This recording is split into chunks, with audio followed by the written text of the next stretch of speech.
Welcome to your AP Statistics lesson on probability models. We're going to look at two particular types of probability models called the geometric and binomial models. They are both examples of what are considered to be Bernoulli trials. So, what is a Bernoulli trial? We have a Bernoulli trial if there are two possible outcomes, success and failure. The probability of success, P, is constant, and the trials are independent. Now, when we use the word success, all we mean is that uh, the individual successfully has the characteristic of interest. It's not always a good thing. So, with success and failure, there's not like a judgment there. It's just the characteristic of interest is success, and not having the characteristic of interest is failure. A note about independence. When we don't have an infinite population, the trials are not independent. But there is a rule that allows us to pretend that we do have independent trials. So that's the 10% conditions. It's still okay to proceed with these procedures that we're talking about if the sample is smaller than 10% of the overall population, because the change in probability of success is negligible. All right, let's look at the geometric model and then we'll look at the binomial model. A geometric probability model tells us the probability for a random variable that counts the number of trials until the first success.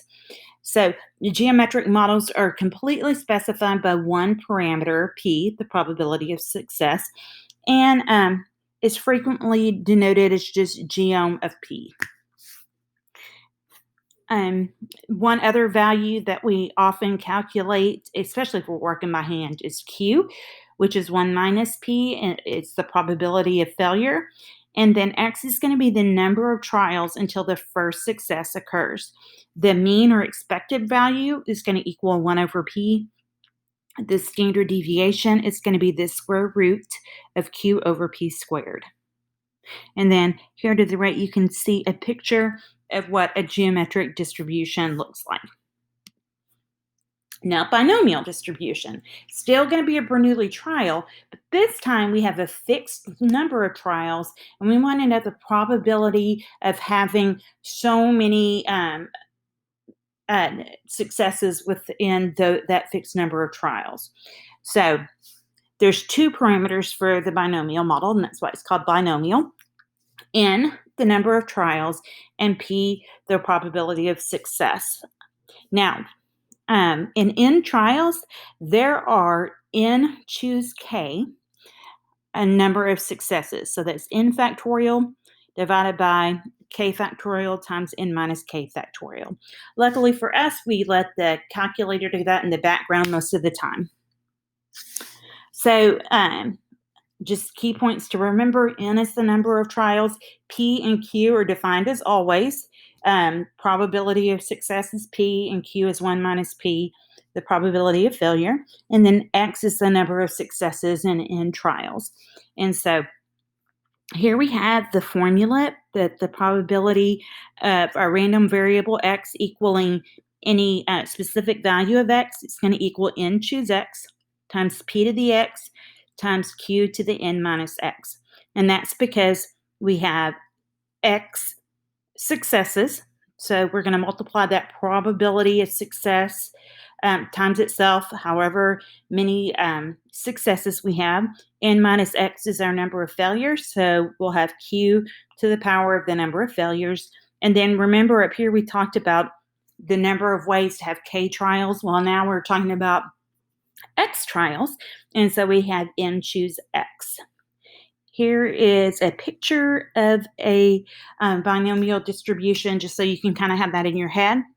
The mean is, or expected value, is going to be N times P, and then the standard deviation is the square root of N times P times Q. Now, when we're dealing with large numbers in a binomial situation, especially if you don't have a calculator to do calculations for you, it becomes tedious. And so we actually can use a normal approximation. As long as the success failure condition holds, and remember that means that your expected number of successes and your expected number of failures are at least 10. So n times p needs to be greater than or equal to 10, and n times q is greater than or equal to 10.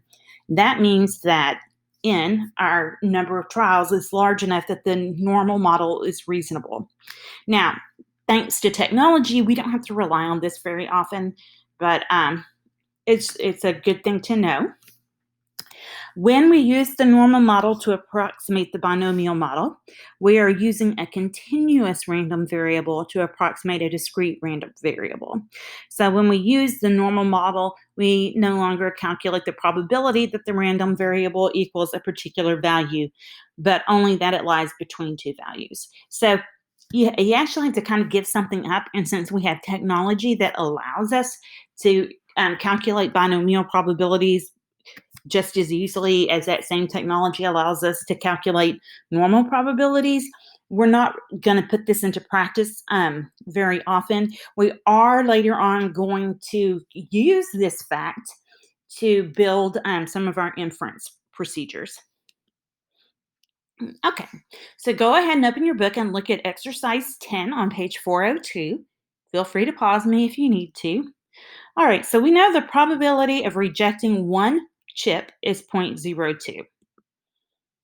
So, what is the probability that the fifth chip is the first bad chip?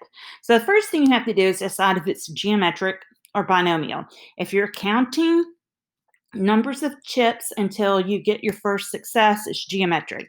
If we were told there was this fixed number of chips that we were looking at, and we wanted to know the probability that, say, 5 out of 10 chips were bad chips, then we would have a binomial situation. But as it is, we have a geometric situation here, and we want to know the probability that x equals 5. Anytime you are finding the probability of a single value for x, you are going to use geometric PDF. That's the geometric probability distribution function. So you're going to go to your scratch pad, select menu. We're working with probability, and we're working with distributions. We want geometric PDF. Okay, it's way down at the bottom of the list, so keep going. You're going to press enter, and you will have a menu prompting you for P and X. Enter 0.02 for P and 5 for X. Once you press enter, you're going to get that the probability that X equals 5 is 0.0184.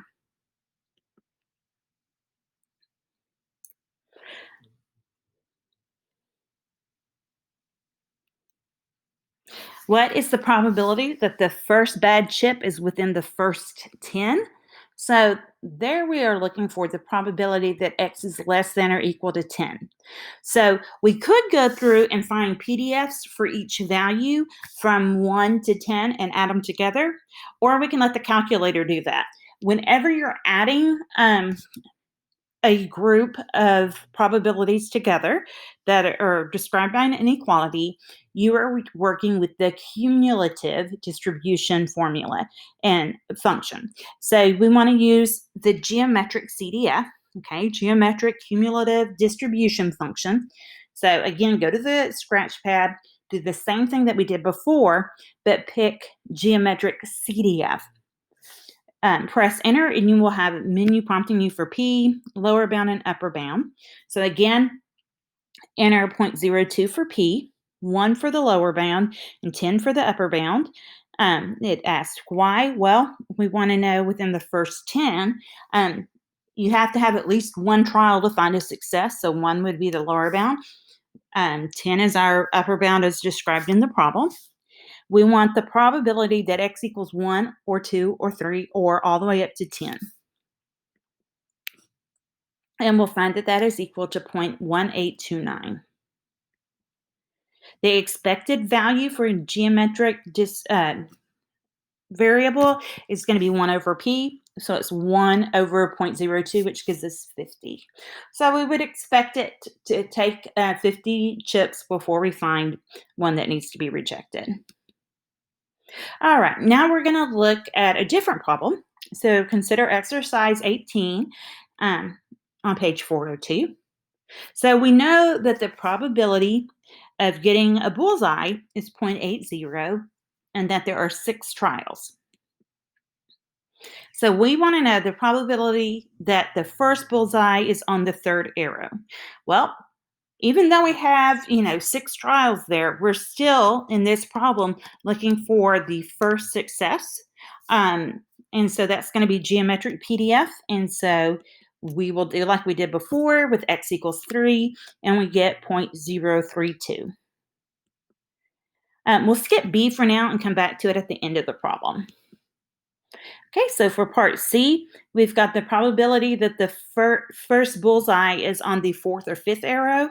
Well, let's do geometric PDF for x equals 4, and then for x equals 5 when we can add the probabilities together. And so we get 0.0064 plus 0.00128, and we get 0.00768. You can hear a little snoring in the background. Scout and Daisy are with us, and Scout has a deviated septum, so she snores when she sleeps sometimes. All right. The probability of getting exactly 4 bullseyes. Now we aren't looking to when the first success occurs.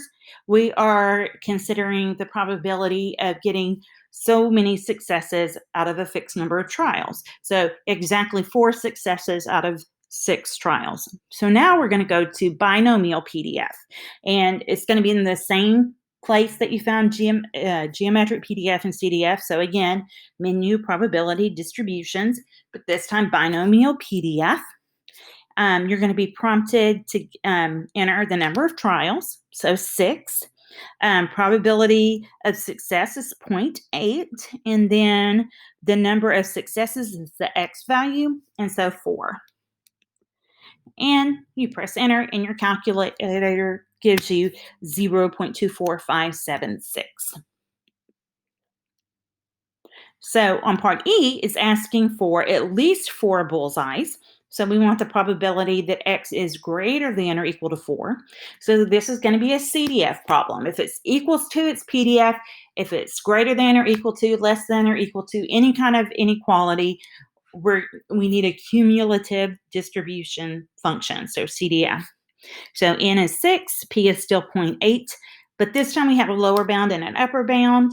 So our lower bound is 4, our upper bound is 6, and our probability is pretty high. It's 0.90122. All right, so now we've got the probability of at most 4 bullseyes. So that means 4 or fewer. Okay, so the probability x is less than or equal to 4. You're going to go through and do the same thing. It's this binomial CDF. The only difference here is that our lower bound is 0 and our upper bound is 4. Okay, now geometric, since we're counting the number of trials till the first success, you have to have a lower bound of 1. That's the lowest number that random variable can take on. But it is possible to have 6 trials and never hit a bullseye. So it's possible for a binomial to have a value of 0. So our lower bound here is 0 and our upper bound is 4, and we get 0.34464. All right. So now we're going to look at part B. It's the probability that the archer misses the bullseye at least once. Okay. Now, you could go through and find everything, all the different possible probabilities, but it's going to get really complicated. The easiest way to find the probability of at least 1 is to do 1 minus the probability of none. Okay, so since we are saying misses at least once, we want to know 1 minus the probability of 0 misses, so no misses. And so that's going to be 1 minus the probability she has 6 successes, out of 6 trials. So it's going to be 1 minus the probability x equals 6, where x counts the number of successes in 6 trials. And so that's going to be 1 minus 0.2621, and we're going to get 0.7379. Our expected value of this distribution is going to be n times p, so 6 times 0.8, and so it's going to be 4.8.